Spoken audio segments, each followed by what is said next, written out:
네, 한번 이제 선생님이 실제로 이제 개념 공부 4단계의 방법을 거쳐서 한번 공부하는 모습을 한번 촬영을 한번 해볼게요. 그래서 마치 처음 배우는 사람처럼 여기 내용을 개념 단계에 따라서 공부법 단계에 따라서 한번 해보도록 하겠습니다. 지금 여기 나와 있는 요 화면에 있는 내용은요, 고등학교 1학년 교과서 내용이에요. 1학년 1학기 이제 2차 함수 그래프와 직선의 위치 관계에 대한 관련된 개념을 어떻게 공부하는 건지 한번 선생님이 한번 시범을 보이도록 하겠습니다. 그래서 요거 하기 전에는 조금 이 내용 앞서서 배웠던 내용이 하나 있어요. 그 내용이 뭐냐고 하면은 2차 방정식이 ax 제곱 플러스 bx 플러스 c는 0이라고 했을 때 얘가 만약에 판별식이라고 한다면은 b제곱 마이너스 4ac가 되는 거고, 얘가 판별식 t가 양수이게 되면 얘는 서로 다른 두 식을 갖는 거고요. 만약 판별식 t가 0이게 되면은 중근, 그냥 실근이 딱 하나 있는 거죠. 실근 한 개. 그리고 판별식 t가 0보다 작다고 한다면은 얘는 서로 다른 두 허근이라고 하기도 하고, 어쨌든 실근은 존재하지 않는 거예요. 실근 존재하지 않고 서로 다른 두 허근이 된다라는 내용을 이제 앞전에 배웠던 거고, 그 내용에 이어서 지금 내용이 들어오게 되는 거예요. 그래서 미리 선생님이 설명을 했어요. 한번 시작을 한번 해볼게요. 먼저 한번 읽어보도록 할게요. 2차 함수 그래프와 직선 y는 mx 플러스 n의 교점의 x좌표는 이차함수 이렇게 된다고 했는데, 처음에 뭘 한 거냐면은 요 식과 요 식이 이제 y는 y는으로 둘 다 식이 같아 있으니까 이 y 값을 이어줘서 얘가 ax제곱 플러스 bx 플러스 c는 여기가 요 부분이죠, 그죠? 그리고 mx 플러스 n이 요 부분인 거지, 그죠? 그래서 요 두 개의 식을 연립하는 게 첫 번째 단계인 거예요. 그래서 그 연립했을 때 나오는 2차 방정식, 얘를 이쪽 이항하게 되면 2차 방정식이 되는 거죠. 그죠? 이 2차 방정식은 뭐랑 같은 거냐면, 위에 2차 함수와 이 직선의 교점의 x좌표, 그렇다고 한다면 2차 함수가 있고 직선이 있으면은 이렇게 x축이 있다고 생각해보면 y축은 생략할게요. 얘 그때 x좌표, 교점의 x좌표, 이게 교점이잖아요. 그죠? 교점의 x좌표 여기 두 개가 요 주어진 요 2차 방정식의 실근과 같다는 거예요. 이해가 되실까요? 그죠? 여기서는 뭐 특별한 증명 없이 그냥 같다고 얘기했으면은 여러분도 이거에 대한 이유 생각 없이, 지금 교과서거든요. 이거는 이제 따로 이유를 물어보지 않는 거기 때문에 아 그렇구나 이해하고 받아들이면 되는 거예요. 다시 한번 2차 함수란 직선의 교점의 x좌표는 얘네들이 연립해서 나온 2차 방정식의 실근과 같다. 또 주의해야 되는 게 실근인 겁니다. 허근이 아니에요. 허근이 아니라 실근과 같다라고 이해를 해주면 될 것 같아요. 그렇다고 한다면은 이제 이어서 뒤에 내용을 보게 되면은, 그러면 직선과 이차함수와 직선의 교점의 개수는 어떻게 볼 수 있냐라고 한다면은 얘 1, 요 1의 식에서 판별식의 부호를 조사할 수 있다는 거죠. 왜? 앞에 이 선생님이 설명했던 이 판별식에 의해서 만약 판별식이 양수가 되면은 근이 두 개가 되는 거니까 교점이 두 개가 되는 거고, 그리고 판별식 t가 0이게 되면은 중근, 실근 딱 하나 갖는 거니까 그럴 때는 교점의 좌표가 하나가 되는 거고, 판별식 t가 작을 때는 실근을 갖지 않으니까 교점이 없다 이렇게 얘기할 수 있다는 거예요. 그거를 요 밑에 정리를 한 거죠. 그래서 판별식이 양수일 때는 서로 다른 두 점에서 만나는 이런 식의 위치 관계 된다는 거예요. 판별식 t가 0일 때는 한 점에서 된다는 거고, 그리고 그거를 이제 접한다라고 해서 같은 편이다 이렇게 알려준 거네요. 그리고 판별식 t가 0보다 작을 때는 얘가 실근이 없으니까 만나지 않게 된다. 이렇게 할 수 있겠네요. 그래서 이해할 수 있겠죠. 이 선생님이 지금 보여준 게 1단계 개념을 이해하는 단계입니다. 1단계 개념을 이해하는 단계를 이렇게 보여줬고, 그 다음에 두 번째 단계가 개념을 암기하는 단계죠. 공식을 암기하는 단계인 건데, 선생님이 암기하는 과정을 보여줘 볼게요. 지금 얘가 여기서 알아야 포인트가, 첫 번째 포인트가 뭐였냐면요, 여기 요 부분 자체 내용을 기억을 하셔야 돼요. 다시 한번 이렇게 생각을 할게요. 2차 함수와 직선의 교점의 x좌표는 뭐랑 같다? 얘네들이 연립한 2차 방정식의 실근과 같다라는 내용을 첫 번째 암기를 해주셔야 되고, 그리고 두 번째 암기될 내용이 이 표의 내용이 되겠죠.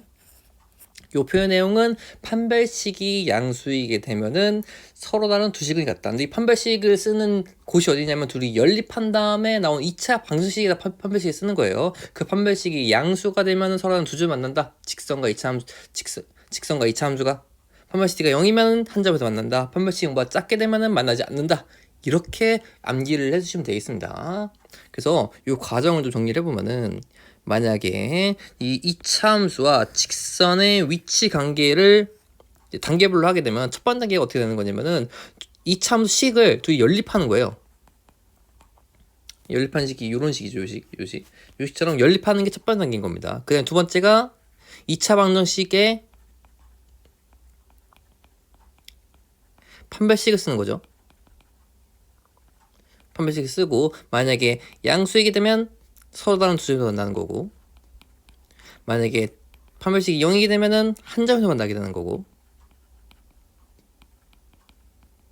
만약에 판별식이 0보다 작게 되면은 만나지 않게 된다. 요 내용을 이렇게 암기를 해주면 되겠죠. 이게 두 번째 공식을 암기하는 단계입니다. 그 다음에 세 번째 단계는 뭐라고 했죠? 그다음에 그 공식, 이제 개념을 한번 적용하는 단계인 거죠. 그래서 그 개념을 보게 되면은 개념 다음에 이제 문제들이 나오게 되는데 그 문제들이 대부분 기초 문제들이에요. 그 기초 문제들을 한번 문제를 풀어보면서 공식 개념을 잘 이해했는지 확인하는 걸 한번 해보도록 하겠습니다. 예제 1번 보게 되면은 이렇게 보게 되면 풀이가 주어진 경우가 있어요. 요거는 이제 풀지 말고 여러분이 푸는 것도 좋긴 하지만은 이제 풀이를 보고서 이해를 한번 해봅시다. 공식을 잘 쓸 수 있는 건지 개념을 잘 쓸 수 있는 건지 확인하기 위해서. 그래서 한번 보게 되면 얘와 이 이차함수랑 직선의 위치 관계래요. 그러면 첫 번째 단계 뭐냐면 둘이 연립하는 거였죠. 연립하는 게 여기 두 개씩이 연립이 돼 있네요. 요 식과 요 식이 연립이 돼서 이렇게 되었다. 그 다음에 얘를 이쪽으로 이항해줘서 2차 방정식을 만들어줬죠. 그 다음 단계 뭐였죠? 판별식 쓰는 거였죠. 판별식 써봤더니 b제곱 마이너스 4ac를 해봤더니 얘가 17 나와서 얘가 양수가 나왔네요. 그럼 무슨 결론 내릴 수 있죠?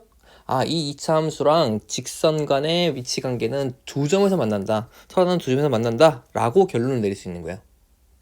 이렇게 이해를 하고 한번 이제 또 문제 적용을 해보는 거죠. 문제 3번 문제 한번 풀어볼게요.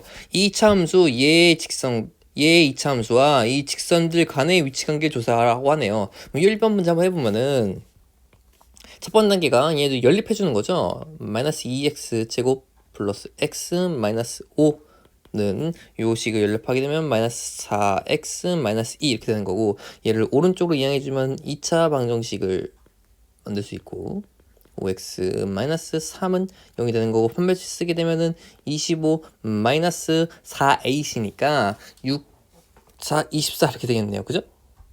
그래서 얘가 1이 나오니까 얘가 양수가 나오게 되네요. 이해 되시죠? 그래서 양수가 되는 거니까 결론을 뭐라 낼 수 있다?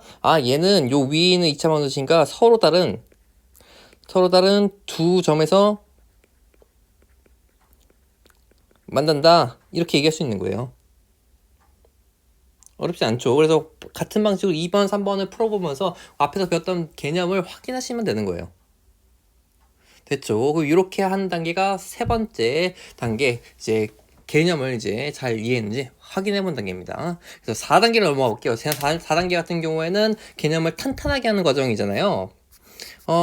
이제 뒤에 문제 풀다 보면은 요 개념과 관련된 문제들이 나오는 경우가 있어요. 그 개념이 나오는 경우 조금 그 개념을 연결시키기 어렵던가 조금 다른 형태로 나올 경우에는 그 개념을 좀 보충해주는 형식이 좀 필요하거든요. 그러한 문제가 어떤 문제가 있으냐 보면은 7번 문제 한번 해볼게요. 7번 문제를 봐보면은 이 상황도 보게 되면 이 차함수가 y는 마이너스 x제곱 y는 3x 마이너스 k인 건데 조건이 얘들이 만날 때래요. 그래서 조금 낌새를 좀 눈치챘으면은 얘네들이 만난다는 어떤 두 개의 이차함수랑 직선이 주어졌으니까 얘네들 위치관계가 아닐까 개념이 라고 생각을 하는 거죠. 그러면은 얘네들이 만날 때라는 조건 생각해보면은 근데 다시 개념 떠올려보면은 개념이 뭐였냐, 서로 다른 두 점이 만날 때는 얘가 판별식 D가 양수가 나야 되는 거고요. 이렇게 한 점에서 만날 때는 판별식 D가 0이 되는 거고, 이렇게 만나지 않을 때는 판별식 D가 0보다 작아야 되는 건데 지금 얘는 조건이 만날 때였잖아요. 만날 때니까 요 두 가지 조건이 성립한다는 거예요. 두 가지 성립한 거니까 얘는 조건을 뭐 써야 된다? 판별식 D가 0보다 크거나 같다. 얘들 합쳐서, 그죠? 얘들 합쳐서 판별식 D가 0보다 크거나 같다는 조건을 쓰면 되겠구나 라고 떠올려주면 되는 거죠. 그러면 한번 그 절차에 따라서 한번 해보면 첫 번째 단계 뭐였죠? 일단 연립해 주는 거죠. 연립을 해주면은 3x-k는 마이너스 x제곱인 거니까 이 식을 1로 이항해주면 x제곱 플러스 3x 마이너스 k는 0 이렇게 되는 거고, 판별식 쓰게 되면은 9 b제곱 마이너스 4ac니까 플러스 4k가 0보다 크거나 같다 이렇게 써주면 되겠죠. 그러면 얘 k 값이 정리를 해주면은 마이너스 4분의 9보다 크거나 같다 이렇게 되는 거니까 k의 범위 이렇게 나왔네요. 그런데 k의 최소값을 구했으니까 최소값은 답이 마이너스 4분의 9에서 이렇게 답을 내주면 되는 겁니다. 이해되실까요? 그래서 이 문제를 이렇게 풀고만 끝내는 게 아니라 여러분들이 지금 2차 함수와 직선이 만나는 조건이 나왔을 때 이러한 개념을 떠올려서 해야 된다는 거잖아요. 그죠? 위치관계에 관련된 내용을. 그래서 다시 앞으로 넘어가서 그 개념을 정리했던 그 부분에다가 좀 추가를 좀 해주는 거죠. 개념을 산탄하기 위해서 이제 빨간색 쓸까요? 만약에 2차 함수와 직선이 만날 조건 이 경우에는 뭘 써야 된다? 판별식 t가 0보다 크거나 같다라는 걸 써야 된다는 걸 이렇게 필기를 해주는 거예요. 그럼 여러분들이 이제 앞에서 그 문제가 나왔을 때 바로 이 개념을 떠올려서 이 개념과 연관지어서 문제를 풀 수 있다는 거죠. 그러면 이런 식으로 문제를 풀어가면서 이런 부분들을 더 차곡차곡 개념을 쌓아온다면 개념이 훨씬 더 탄탄해지게 되고, 그리고 다양한 곳에 이 개념을 사용할 수 있게끔 되는 거예요.